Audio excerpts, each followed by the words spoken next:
And you know, I've traveled to 50 countries, and I think parents are the same everywhere. They want their children to have a better life than they've had.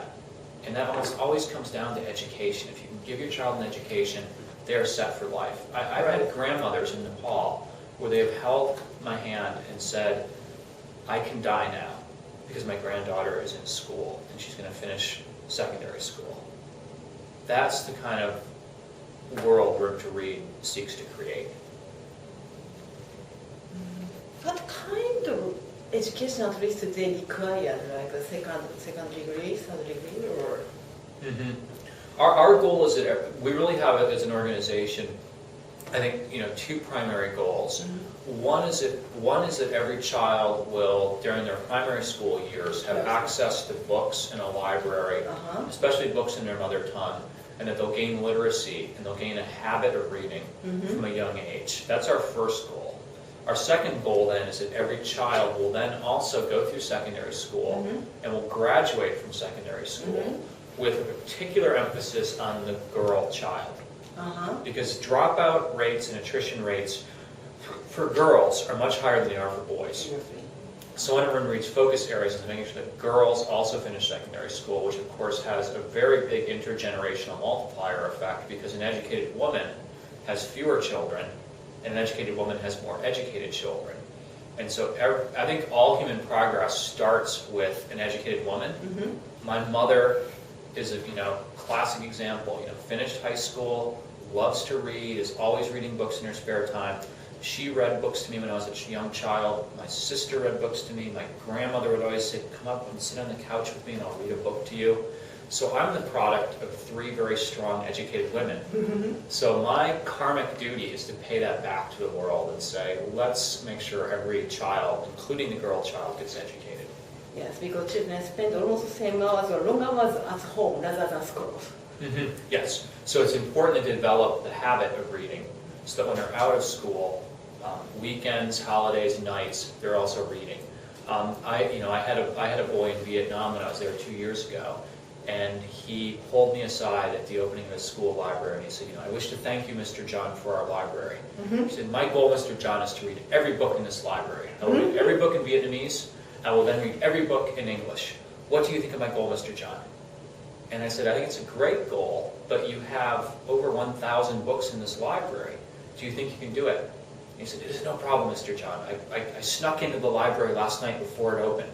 And I had my flashlight. I read 9 books last night.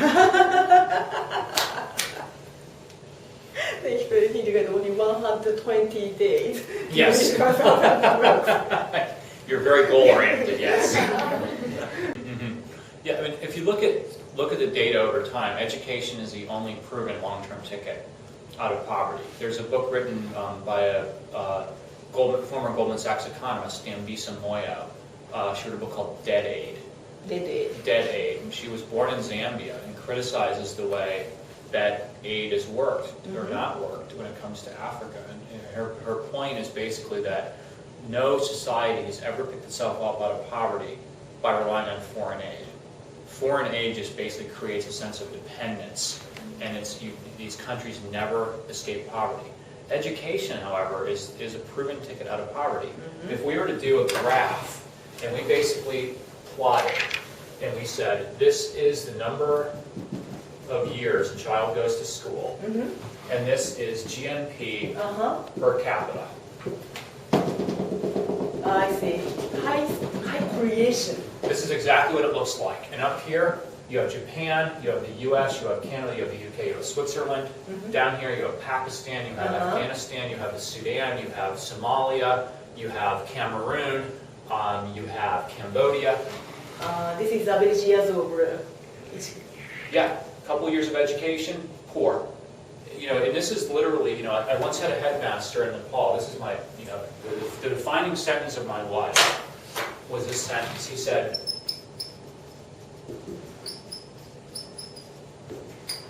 we are too poor to afford education. This is a vicious circle.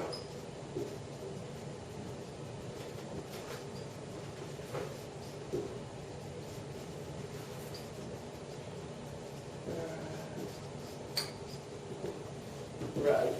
So if you think about that, that for me is the defining sentence for hundreds of millions of people in the developing world. That is the trap that they are in. Right. No education will always be poor. Poor makes no education. Yeah. So what is Room to Read trying to do? We're trying to go here and say in one generation, we should try to uplift to here, to the middle. That's one generation. 2 generations, uplift to here. Gradually. Yeah. It'll be a 50-year process. And But this is every single child deserves the opportunity to at least move in that direction.